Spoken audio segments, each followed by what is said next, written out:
Welcome to the Superpowers for Good show, folks. Today I'm your host still today and every day.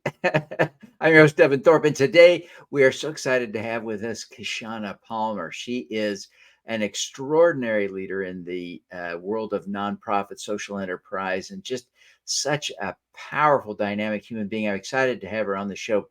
Kishshana, welcome. We're thrilled to have you. Oh, I'm so excited to be here. Thank you so much. Thank you so much. Um, you are doing some amazing things, and we're recording this for Giving Tuesday, which is kind of an exciting thing because you do a lot of work with nonprofits. Um, Obviously, it's a little late to prepare for Giving Tuesday as a nonprofit, but what would you say to folks out there on Giving Tuesday about how to celebrate this day? Well, one, I would say if this moment in time is an inflection point for you toward your end of year goals, congratulations. If you decided to opt out today because you were too stressed all the way out, that was a good choice. But if you have not picked your favorite organization to invest in where you live and work, then right now, I want you to go right now, minimize me and go right there, right now, www dot and make a gift today, because the work that organizations do in your community is so critical and so valuable to our social fabric, and you get to be a part of that story. So that's what I would say. Yeah, that's a great message, and it's just so vitally important. So I certainly echo that sentiment. It's today we got to do it. Got to do it. Now, Kishana, let's take a minute. Tell us a little bit about your practice at management and the kinds of folks you help and how you like to help them. Absolutely. So at management, we believe that in order to lead well, you've got to live well. And we believe that the power is in your people.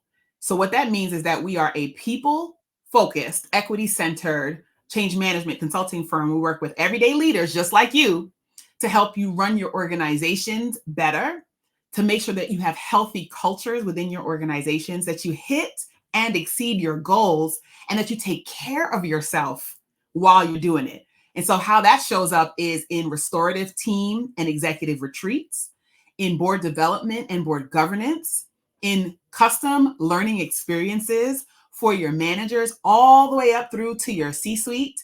And for organizations who need someone to stand in the gap with them, we offer interim executive services for the C-suite, as well as ongoing consulting so that we can be a part of your team. So you see us as an extension of your organization. And we've been doing this, under a different name, Kishshana & Co., for almost 10 years. Devin, oh my God, it's going to be 10 years in 2024. I cannot believe it. But we wanted to make sure that we pay attention in this COVID forward time, because we don't say COVID is over, COVID forward, that we are paying attention to what people really said they needed during the pandemic. And what they really needed was some comfort, a little escape, and to really take care of themselves. That work wasn't everything. And so we want to find a way to continue to grow and innovate, but not to burn you out while you do it. This is really such an important thing for us to be thinking about because uh, especially for change makers. Yes, There's an aspect of this that's inherently challenging, and absolutely. that is whatever the cause we're working on, whether that's heart disease at the American Heart Association, or whether you're working on poverty, social justice, and homelessness in your local community, whatever it is, there are problems that are going to be there tomorrow, no matter how hard you work today. That's right. And so it can feel exhausting, it can feel interminable, and it can feel futile even at times. Mhm. How do you coach organizations and leaders to cope with that stress inherent in just working so hard to solve big important problems? Yeah, that's a good question. So, one of the things that I talk with my executive leaders about is, what is the problem you're really solving for? if your organization were to disappear out of your community and there was a big cavernous hole where you used to be, what would you have been filling? To really get clear on your why and not just your what. I think sometimes it's easy for us to get caught up in the hype of our own mission and in the urgency of what we believe we need to do, but we need to pace ourselves because our job is really one foot in front of the other for some organizations. For other organizations, it's sweeping change. For some other organizations, it's to replace itself. I want to put myself out of business. How do I do that?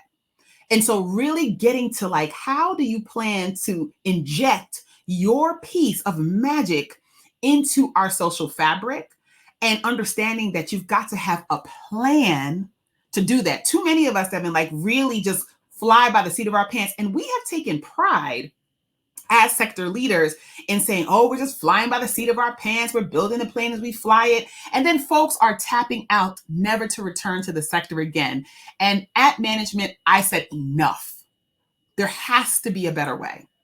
And so we teach leaders how to take care of themselves and then how to build organizational plans and to reshape culture, which are just a set of behaviors, so that you can have longevity, not just chasing the next grant.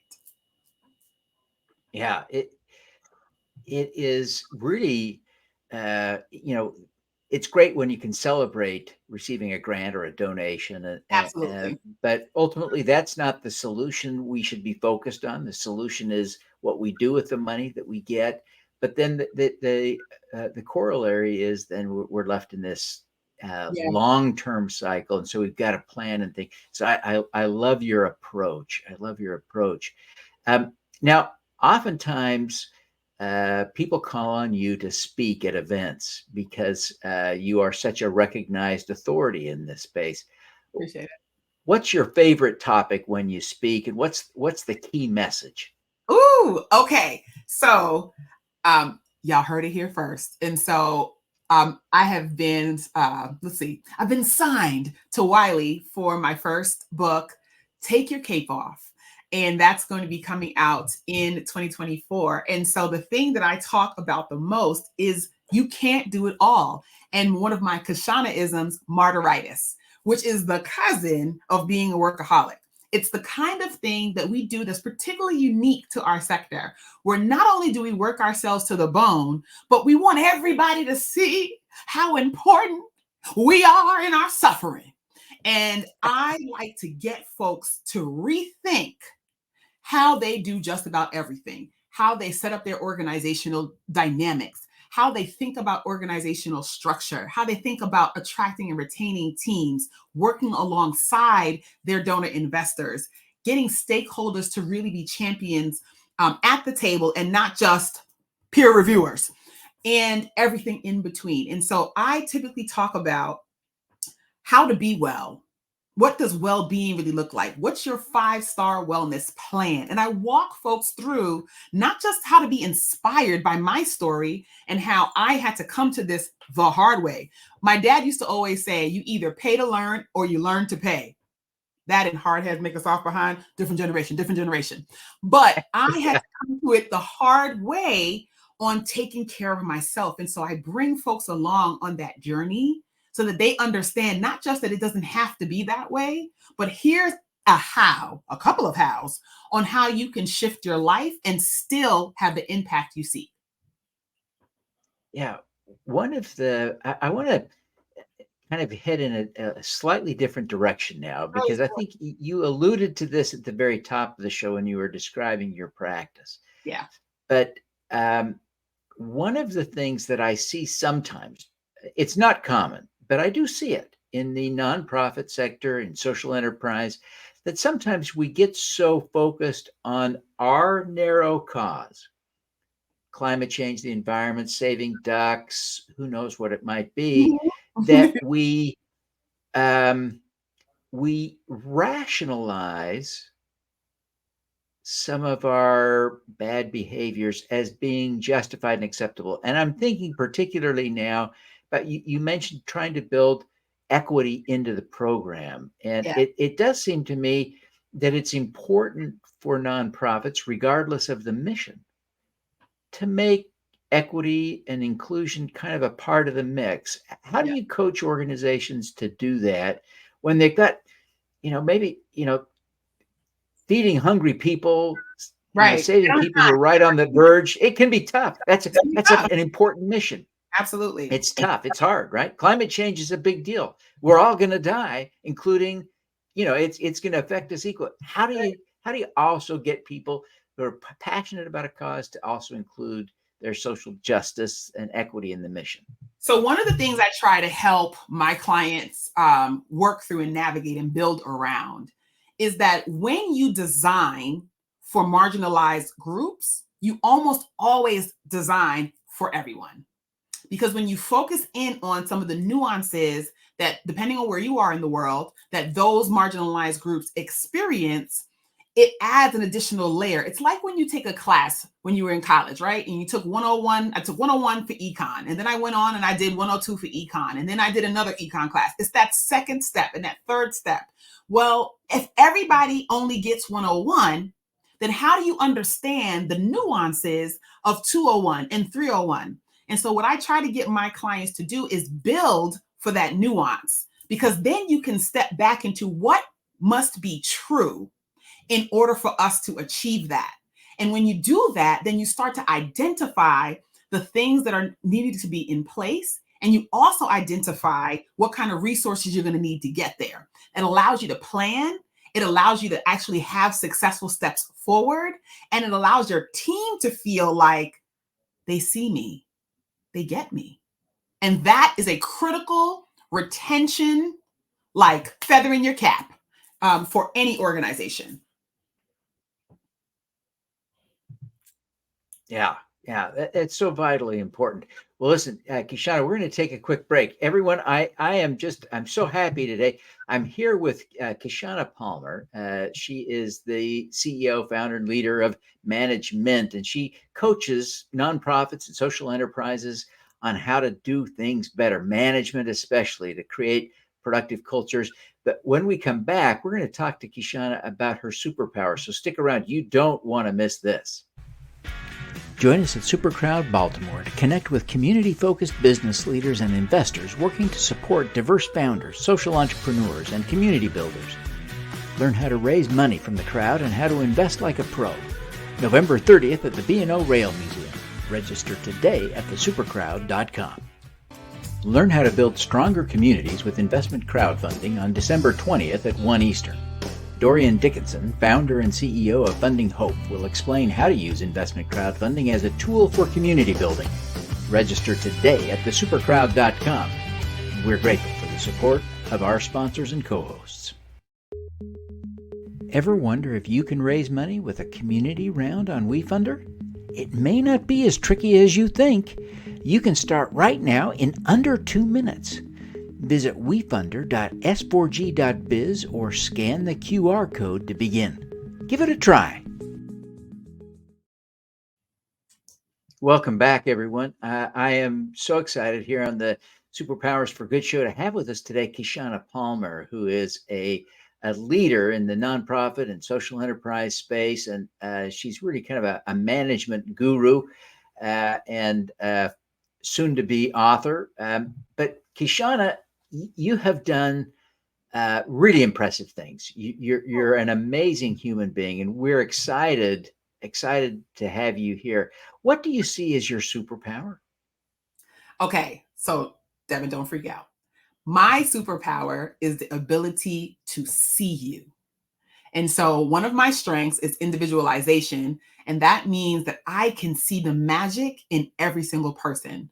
And so when people spend time with me, whether it's professionally or socially, oftentimes the comment I get is, God, I feel like I've known you my whole life. Or I can't believe I'm telling you this, or I don't even talk to my therapist about this. There is something about the way that I create trust and that I hold people in that trust, and that I am actually really interested in the intricacies of folks' lives. My mom would say I'm just nosy, but I've been like that since I was a little one. That has allowed me to be able to break through where others have not. Maybe I should have been a psychiatrist or psychologist. I don't know. I went to business school, but my superpower comes in seeing and in knowing. The challenge is, Devin, sometimes I ignore my superpower and I'm my own kryptonite. Yeah, we all face that, right? Almost every superpower comes with a sort of a double edge, right? There's the one side that we use for good, and the other side maybe we use for bad, or it trips us up. Uh, as you think about your ability to see people for who they are in an authentic way, I wonder if you can think of a specific example when you used that superpower in a challenging circumstance and sort Absolutely. of had that work out okay. Absolutely. So I'll give you an example with a client that I had over the last couple of years where I had to help that organization completely turn around. They'd had massive turnover. People were leaving in droves. They hadn't had salary increases in 5, 7 years. That, folks who were staying along were just staying along for the mission, or they were staying along because they didn't want to look for another job. And my task was to really figure out like how to turn that ship around. And so what I decided to do is what I do with every team I have ever managed. I pull out two tools. One, Gallup Clifton Strengths, and I also pull out the 5 love languages. Now, why would I be bringing a relationship book into a challenging situation? Because guess what? Whether you raise money, whether you're in operations or IT, whether you're in finance or program, on the board, or just a volunteer, not just, or a volunteer out with an organization, we are in the business of relationships. And if we don't understand and can't articulate how to be seen and how to be heard, how to be appreciated, then how can we expect to build those collegial bonds with others? And so what I did in that particular situation was took a whole pause. First, I got to know everybody through that lens so I can understand how do you really show up in the world and what really matters to you. And then, of course, because I'm a nerd, I grid that entire thing out so I could kind of see globally, like what do the team members in this organization look like and what do they need? And then I had a conversation where I asked questions and then I zipped it and listened to what they really wanted and what they'd been asking for, but they felt ignored. And because I did those first two things, it allowed the third thing, what I call a black coffee conversation, to really happen. Once I was able to do those things, then I was able to pull out of the crowd folks who were in the wrong position or their skills had been overused, but their talents had been underused. Then I was able to redesign job descriptions and really pull in leaders to the point we were able to hire from within to the tune of all of our senior leaders were able to rise in ranks, and many of them not in the vertical that they were in before. And what that says to me is when you slow down enough as a leader and as a people manager to see your people, what motivates them, where are they in this season of their life, you can go on ahead and create some magic. I have got to tell you. And so that situation was a very tough, like was a very volatile organization, very caustic culture. And I was able to inject that little sunshine in enough to start to fill in the cracks that had formed in the foundation and then invite others in to help me do that. Well, that is just a really insightful answer, and I really appreciate you sharing that Of course. because this is such an important skill, and you can see how you can apply this broadly, not just individually in the moment, but across an organization, That's right. and that's powerful. Getting people in the right role. Uh, there really is good data to suggest that all of us are competent. Hello. But that doesn't mean we're a good match for the job we're sitting in today, right? That's it. Maybe somebody else should do this job, and I should do somebody else's job, That's right? it. And you've So got to I think it's brilliant. Um, it now, as you think about this, Kishshana, how would you coach someone to develop this ability to really see people for who they are? yeah. Oh, oof, you give me a hard one. So here's the first thing I would say. Many of us have been going through life sort of like zombies. So we've gone to school and we've gotten the degrees and we've gotten the job. And depending on where you are in the world and what culture you come from, those are either highly prized or they're devalued, or your access to them was horrible. So you're kind of like bumping along. And then one day you're like, what? Why am I here? We start questioning purpose, particularly as we get to a more seasoned place in our career. So when I typically coach folks, they are at that point. And so the first thing I want to understand is, what is your wellness plan? What is your care plan? Who's on your care team? Who's on your personal board of advisors? And the reason I want to get to the personal first is because everywhere you go, there you are. So if you have not been able to get along with your team for the last 4 jobs and people are always incompetent and you've got to do everything yourself, guess who is the common denominator in every role you've been in? Hello? It's you. And so getting folks to understand how they actually are showing up and what assets they really have and what are the places in which they have been their own worst enemy is the first step to being able to say, now you can slow down and now you can focus out. Because first I have you focus in and then I have you focus out. Now I want you to start seeing how your team shows up. What's motivating them to be here in this season of their life? Maybe they took this job because they're a caregiver and they've got to be close to the person who they're a caregiver for. Maybe they took this role because they were escaping a different life. Maybe they wanted to try a new thing. Maybe this is the only thing they've thought about since they were 12 years old and they're seeing it through. You don't have to be in people's private business, but you should be personable enough to understand your team so that you know if the way in which they are moving in their roles and in the larger organizational fabric is episodic or if it is just the way they are. Because that allows you to be able to operate as a manager coach, which is what we are now. Now that the generations are firmly enmeshed in the workplace, we've got to operate a little bit differently. And so that's kind of where I would start with someone I was coaching who wanted to say, how do I start to see? I would say, do you see yourself? Let me clean your glasses for you. And then we would go from there. Yeah, that's a great starting place. Great starting place.